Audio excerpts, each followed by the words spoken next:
Jadi dulu saya waktu di SD dulu diajari oleh guru itu ya, bahwa makhluk hidup itu kita manusia, hewan, tumbuh-tumbuhan. Kalau batu itu benda mati. Nah itu ya, benda mati. Sama kan dulu diajari gitu ya.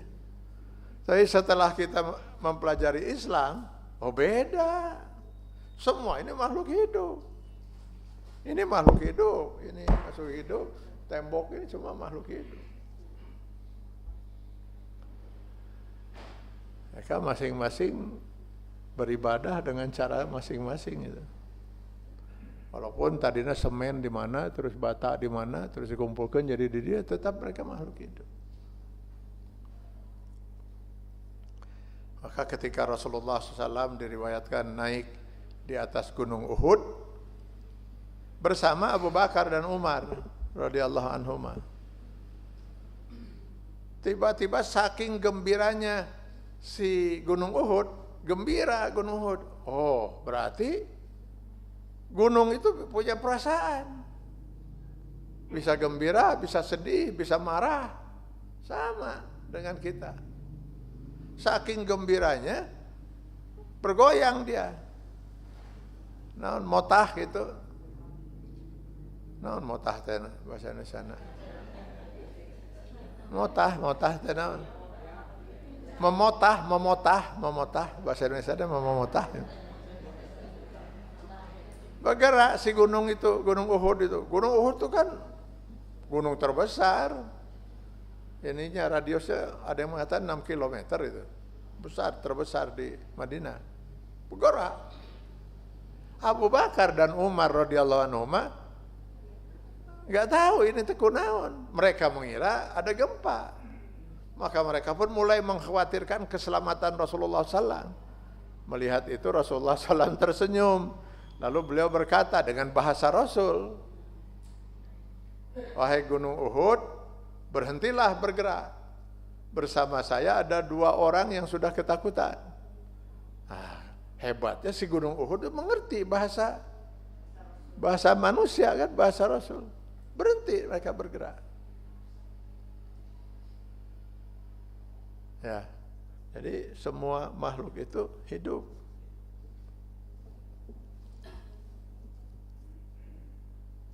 Kalau ini hadisnya mutawatir. Jadi tidak ada seorang pun ahli hadis yang meragukan kesohihannya. Karena diriwayatkan dari banyak jalur. Makanya disebut hadis mutawatir. Yaitu hadis tentang batang kurma. Jadi kalau ini misalnya rumah Rasulullah gitu ya, rumah Rasulullah SAW. Nah, ini masjid misalnya kan gitu. Jadi rumah Rasulullah SAW itu berdempetan dengan masjid. Rumah Rasulullah SAW itulah yang sekarang jadi makam beliau dan Abu Bakar dan Umar radhiyallahu anhuma. Kalau kita berziarah kan gitu. Jadi dia sekarang masuk atap ke dalam masjid itu. Dulu terpisah. Ini rumah, ini masjid. Di antara rumah Rasul dan masjid itu ada batang pohon kurma. Posisinya dia berada di dalam masjid, mungkin sebagai tiang. Jadi jangan dibayangkan dulu Masjid Nabawi itu seperti sekarang yang luar biasa megahnya itu. Kebayang meren dulu tiang-tiangnya itu batang pohon kurma, mungkin atapnya dari pelepah pohon kurma dan lain sebagainya. Di batang pohon kurma, jadi gini, rumah ini masjid persis di antara rumah dan masjid itu batang kurma. Di dalam masjid batang pohon kurma inilah yang oleh Rasulullah SAW suka dipakai bersandar saat beliau menyampaikan khutbah. Nah, jadi di pojok itu Rasulullah khutbahnya itu, sahabat mendengarkan itu. Jadi suatu ketika para sahabat mengatakan pada Rasulullah SAW, apa enggak sebaiknya kami buatkan sebuah mimbar dari batu untuk Rasulullah berkhutbah piraku atau meni di batang pohon kurma pisan. Nah, baik kata Rasulullah, silakan. Dibuatlah oleh para sahabat itu mimbar. Sampai sekarang mimbar itu ada, tapi tentu sudah berubah-ubah itu dari Dari masa ke masa itu sekarang sudah indah sekali lah dari kayu. Dulu dari batu oleh para sahabat. Agak jauh dia dari batang pohon kurma itu. Setelah mimbar dari batu ini jadi dibuat oleh para sahabat, maka Rasul pun kemudian berkhutbahlah di mimbar yang baru ini, agak jauh dari batang pohon kurma itu. Ketika awal khutbah dilakukan oleh Rasul, semua sahabat yang mendengar itu mendengar ada suara yang sedih gitu. Nah, ini mungkin kelebihan yang Allah berikan pada waktu itu kepada para sahabat. Bisa mendengar suara. Mereka mencari-cari dari mana sumber suara ini. Tapi semua sepakat suara ini suara kesedihan, gitu, rintihan. Ada yang mengatakan, saya mah mendengarnya hampir persis kayak suara bayi menangis gitu. Ya mungkin sayup-sayup gitu ya. Ada lagi yang mengatakan, kalau saya mendengarnya seperti rintihan anak keledai. Ada anak keledai itu suka merintih gitu. Jadi bermacam-macam. Mereka bingung, ini dari mana suara itu? Ternyata suara itu dari batang pohon kurma ini. Nah, pertanyaannya, mengapa dia menangis? Nah, sekarang tadi ada gunung Uhud gembira. Ini sekarang batang kurma sedih, menangis. Katanya ada dua alasan.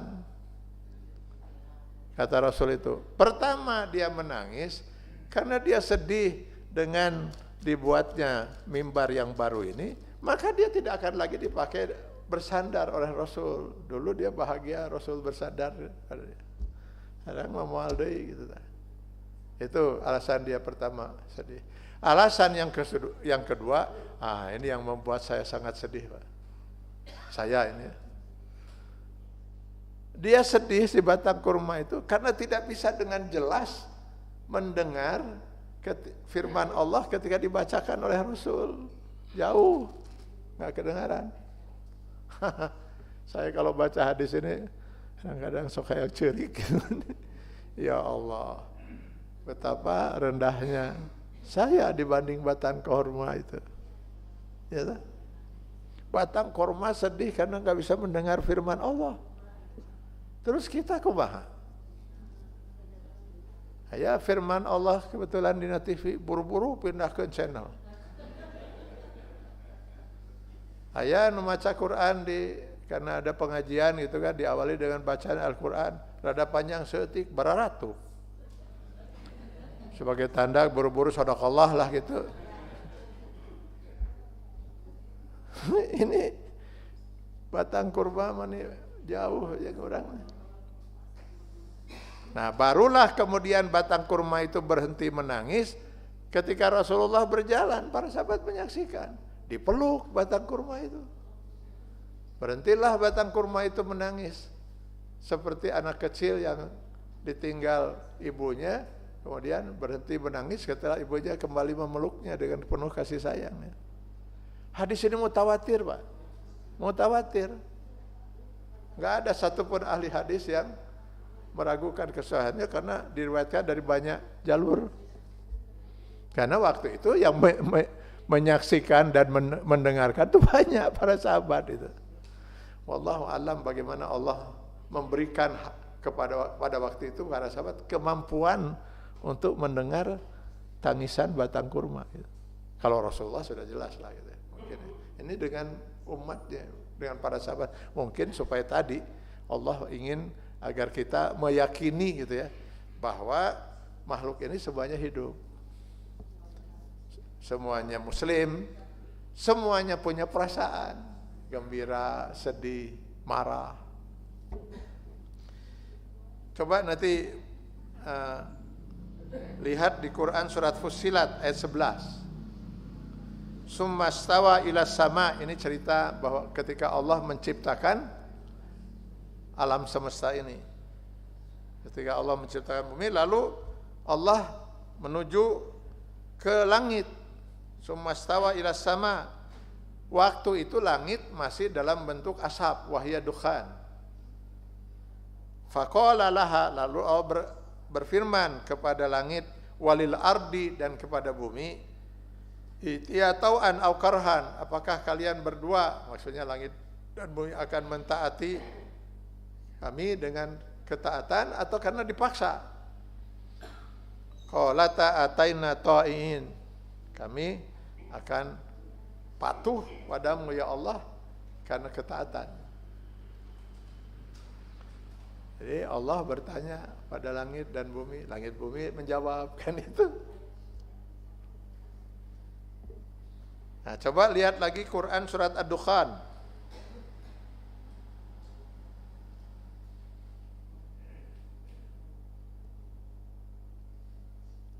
Supaya kita faham apa yang sedang terjadi sebenarnya yang mau kita lihat adalah Quran surat Ad-Dukhan ayat 29. Tapi kalau kita ingin tahu cerita apa ini, baca coba dari mulai ayat 25 atau sebelumnya lah. Ini tentang cerita Firaun. Firaun eta anu di zaman Nabi Musa. Ya? Iya, yang zaman Nabi Musa. Lain zaman ayeuna. Zaman sekarang juga banyak Firaun itu. Karena Firaun itu adalah gelar bukan orang. Ya, gelar untuk setiap pemimpin yang zalim, maka dia Firaun. Jadi namanya sendiri kalau nggak salah Ramses II. Yang Firaun di zaman Nabi Musa itu Ramses II. Jadi kalau Bapak Ibu baca di dalam Al-Quran itu, kebanyakan yang disebut namanya itu bukan nama gelar. Firaun, Abu Lahab, Abu Jahal, itu bukan namanya. Gelar. Sehingga orang yang berperilakuan seperti Abu Jahal layak disebut Abu Jahal. Walaupun namanya mah meureun saha gitu tah ngaranna nama si eta misalnya. Nanti kalau saya sebutin nama satu malah jadi salah. Itu. Orang yang berperilaku seperti Abu Lahab ya dan istrinya ngadukung, nah itu Abu Lahab dengan istrinya gitu. Walaupun ngaranna mah saha gitu, mungkin bisa siapa gitu. Nah, termasuk ya Firaun. Makanya yang betul-betul disebut nama dengan keturunannya hanya Isa. Isa putra Maryam, nah, jelas itu. Sebutan namanya Isa putra Maryam. Isa ibnu Maryam. Kenapa? Itu mah benar Isa putra Maryam dan tidak mungkin bisa lagi terjadi seperti itu sampai kiamat. Seorang bisa lahir tanpa ayah. Maka dijelaskan Isa putra Maryam, dijelaskan oleh Allah karena tidak ada lagi yang kalau tadi Firaun bakal banyak lah gitu ya. Bakal banyak nanti muncul Abu Lahab, Abu Jahal, naon sekarang, naon Abu Daw yang lain itu. Bercanda. Ya. Itu banyak itu. Tapi kalau Isa putra Maryam hanya terjadi peristiwa itu hanya untuk Isa putra Maryam, tidak mungkin sampai kiamat ada anak lahir tanpa ayah. Jadi kalau nanti kemudian ada anak lahir ini katanya tanpa ayah, kumaha bisa tanpa ayah? Nya seperti Isa putra Maryam, teu bisa. Sampai kiamat itu nggak akan terjadi. Ya pasti ayah bapana ngan tanggung jawab itu. Tanggung jawab bapana. Nggak mungkin itu hanya terjadi untuk Nabi Isa saja. Nah, jadi ini cerita Firaun. Nah, di ayat 29-nya itu Allah menyatakan fama bakat alaihimus sama wal ard wa ma kanu munzarin. Ketika si Firaun ini matilah ulah wafat dari Firaun mah. Paeh itulah modar gitu. Ya modar gitu kan. Di orang maya orang kafir maut almarhum. Almarhum di mana? Almarhum mah yang dirahmati. Ya orang meninggal disebut almarhum al-mal'un. Nu dilaknat itu mal'un itu, nu dilaknat ku Allah. Orang kafir mana dirahmati. Paling mungkin rada halus seetik memberi istilahnya mendiang si eta gitu tah, mendiang si ieu gitu. Almarhum ti mana horeng. Nah, ketika si Fir'aun modar, nah itu paling tepat mah etalah istilahna modar itu si Fir'aun. Pokoknya lamun aya Fir'aun modar bahasana gitu ya. Ketika si Fir'aun ini modar, kata Allah, fama bakat alaihimus sama wal arda, tidak ada baik langit bumi yang menangis, tidak ada yang sedih. Atau nu aya. Nah, jadi kebanyakan itu lamun Fir'aun modar, arato lamun aya nu sedih eta teh nu munafik teh, nu munafik nu api-api sedih gitu. Di mana ya Fir'aun Pak modar terus sedih? Kudu ato. Kecuali pengikut-pengikut Fir'aun yang selama ini ngagantungkeun hirup ka Fir'aun, menjilat Fir'aun, cari muka ke Fir'aun gitu. Kan banyak ini sekarang model karar itu tuh, cari muka ke Fir'aun, terus menjilat Fir'aun. Gaweana ngan menjilat itu. Saya kadang-kadang lamun ninggalin karar itu ya, wah bagus beak etanya, air ludahnya, jilat ka dia. Aya nu sok muncul di TV tanya. Saurang muncul di TV, untung lain muslim eta mah, geus pugudi lain muslim ngan sok pake kopiah di anehna teh. Di zamannya SBY, wah papayahan SBY adalah yang ternaon, asup mah teh didinya gitu kan. Pendukung Demokrat papayahan ngadukung SBY itu. Begitu SBY lengser ganti ku Jokowi. Orang gitu, pokoknya emang ngajilat teh, pokoknya sanu kuasa gitu. Sebel ningali beungeut teh. Geus kitu make kopiah dibeuki sebel itu. Lamun bisa dicopot itu tadi na TV, copot tadi teh. Nah, ketika Fir'aun itu modar,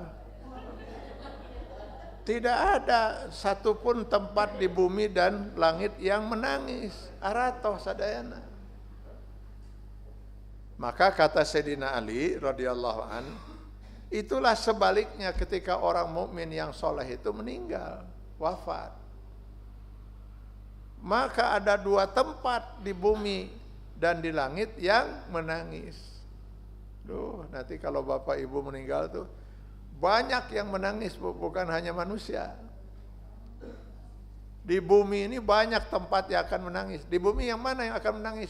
Tempat-tempat yang pernah ibu sujud di situ. Bapak pernah sujud di sana. Bapak pernah sholat di mana aja? Di sini, di Masjid Anu, di Cianjur pernah, di itu pernah, di Mekah pernah, terus pernah waktu saya ke sini. Semua tempat yang pernah ibu bapak sujud, semua akan menangis. Kenapa? Karena mereka tidak akan dipergunakan lagi oleh bapak dan ibu untuk sujud pada Allah Subhanahu wa taala. Hari sementara tempat di langit, tempat mengalirnya amal soleh ibu bapak selama ini, mengalir untuk sampai kepada Allah Subhanahu wa taala amal ibadah itu. Tempat di langit itu semua juga akan menangis karena mereka tidak akan merasakan lagi mengalirnya amal ibadah ibu bapak sekalian. Banyak Bu yang nangis itu, dan bukan nangis pura-pura. Cari muka.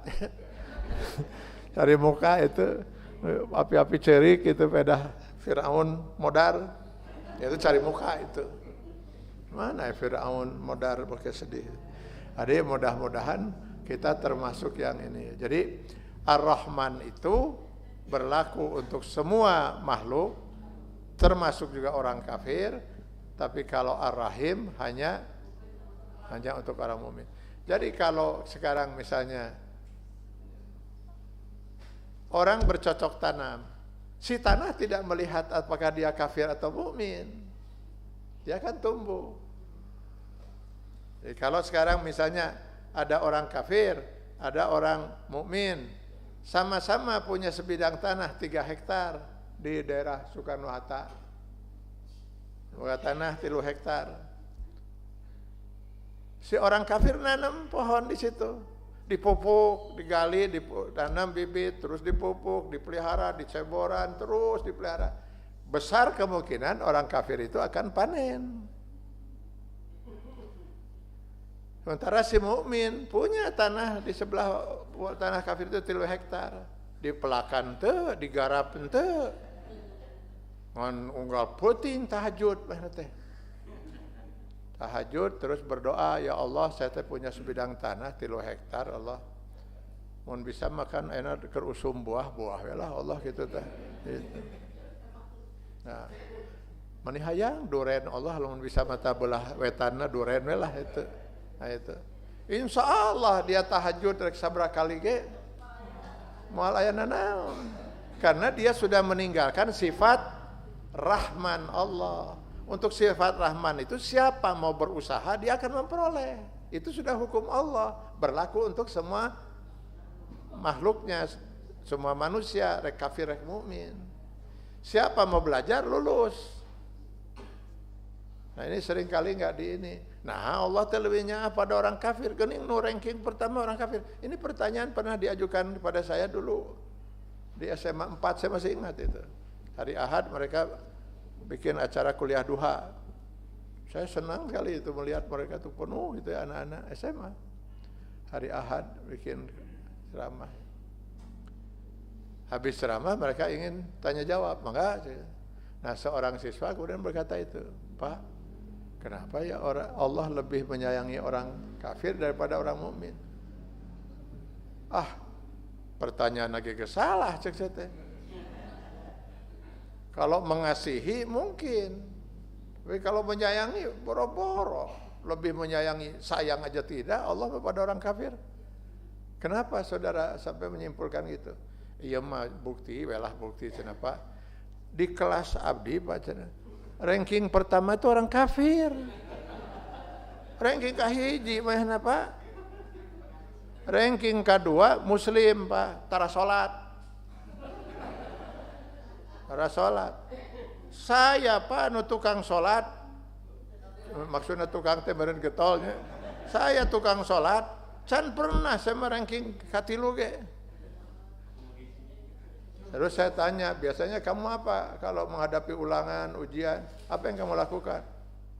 Tahajud Pak, abdi mah. Tahajud, terus kata orang tua saya, coba Yasin 3 balikan Yasin. Ayat kursi cenah sabaraha kali itu. Pantas saya dirinya tidak pernah ranking atuh dek nu diuji matematik nu dibaca Yasin. Apaan isukan teh ujian biologi nu dibaca ayat kursi di mana bisa ranking atuh? Wah lulus ke moal. Jadi akhirnya yang ranking ya si orang kafir. Udah benar. Ini untuk mengejar sifat Rahman Allah. Siapa mau berusaha, Allah menciptakan ini sebab hukum sebab akibat. Siapa yang mau cari sebab, dia akan memperoleh akibat. Siapa yang menempuh sebab, dia akan memperoleh akibat. Siapa yang mau belajar, lulus. Siapa yang mau bercocok tanam, dia bisa panen. Bisa saja orang kafir sudah bercocok tanam, sudah dijaga, dipupuk, dan besok mau panen, datang banjir, habis. Bisa kan? Nah, di situ perlunya si orang mukmin tuh. Setelah dia belajar, besok naon dia biologi, belajar biologi. Setelah belajar baru tahajud. Baru berdoa kepada Allah, ya Allah jadikanlah apa yang saya sudah usahakan itu menjadi ilmu milik saya Allah. Karena bisa saja begitu besok ujian tiba-tiba lalu leungitan deui itu teh. Kan bisa. Nah, setelah kita belajar, setelah kita mencari sebab dari sifat Allah yang Maha Rahman, baru kita menyerah sok ayeuna tahajud, sok ayeuna rek maca Yasin sabaraha kali balikan tadi rek baca. Lain ieu mah diajar nah henteu Yasin terus dibaca. Kalau besok yang diuji surat Yasin di dinya nu lulus. Pan diujina matematik. Jadi kejar sifat rahmannya Allah gitu. Setelah itu kejar sifat rahimnya, supaya yang kita lakukan itu juga bernilai ibadah di sisi Allah untuk bekal kita di akhirat. Nah, itu kira-kira ya dari bahasan kita tentang Ar-Rahman Ar-Rahim. Mungkin ada yang mau ditanyakan enggak?